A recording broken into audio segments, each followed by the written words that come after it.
Hi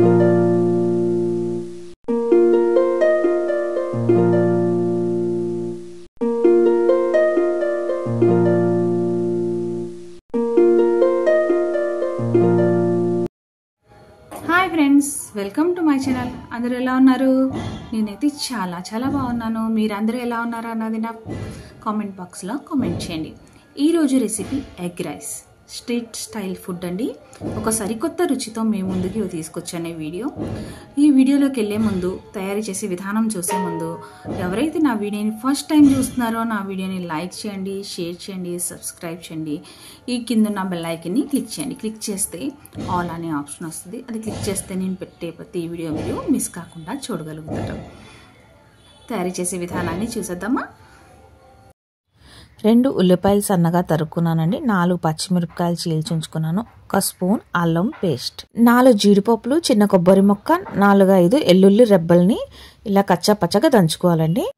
1 glass బియ్యం తీసుకొని అన్నం ఉడికించుకున్నాను. 1 గ్లాసు. అందులో 3 స్పూన్లు నెయ్యి పోసుకొని బాగా కలుపుకున్నానండి.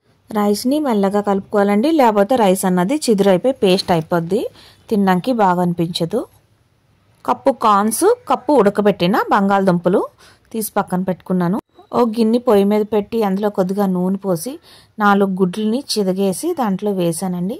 ఇది ఒక నార్మల్గా సాఫ్ట్గా ఫ్రై చేసుకోవాలండి, మరి క్రిస్పీగా అవసరం లేదు. నేను చూపించిన విధంగా ఫ్రై చేసుకుంటే సరిపోతుంది. ఈ ఫ్రై చేసేటప్పుడు గ్యాస్ ఫ్లేమ్ అన్నది మీడియంలో పెట్టుకొని ఫ్రై చేయాలండి.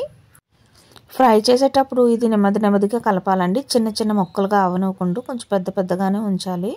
చూడండి, ఈ విధంగా వేయించుకుంటే సరిపోతుంది, ఇంకా ఎక్కువ క్రిస్పీ అవసరం లేదు. ఇప్పుడు దీన్ని తీసి పక్కన పెట్టుకోవాలండి. పక్కన పెట్టుకొని ఇప్పుడు పొయ్యి మీద అదే గిన్నె పెట్టుకున్నాను, తీసి పక్కన పెట్టేసాను కదా. అదే గిన్నెలో కొద్దిగా నూనె పోసుకొని కొద్దిగా జీలకర్ర వేసాను. చిటపట్లాడాక అందులో ఉల్లిపాయ, పచ్చిమిరపకాయ, మనం కచ్చపచ్చగా దంచుకున్న అల్లంని వేసి పచ్చివాసన పోయే వరకు వేయించుకుందామండి. ఈ ఉల్లిపాయని కొంచెం డీప్గానే వేయించుకుందాం, కొంచెం బ్రౌన్ కలర్ వచ్చే వరకు.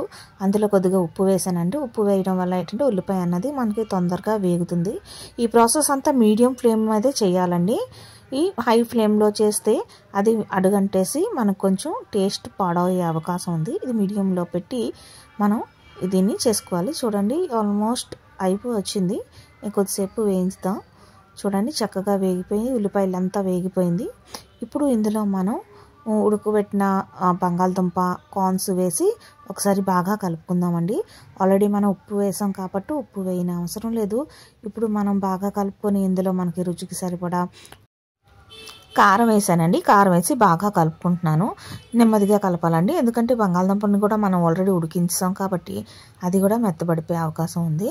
ఇందులో మనం ఫ్రై చేసి ఉంచిన గుడ్డును కూడా వేసి కలపాలి. నెమ్మదిగా టాస్ చేయాలండి.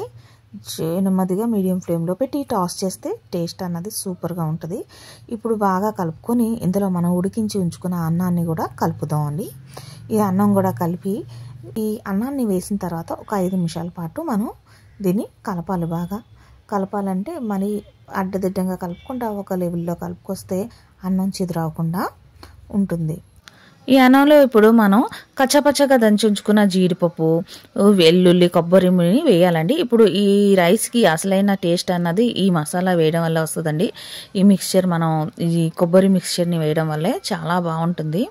ఇది లాస్ట్లో వేసి జస్ట్ 2 to 3 మినిట్స్ మనం పొయ్యి మీద ఉంచితే చాలండి, అన్నం అన్నది రెడీ అయిపోయింది.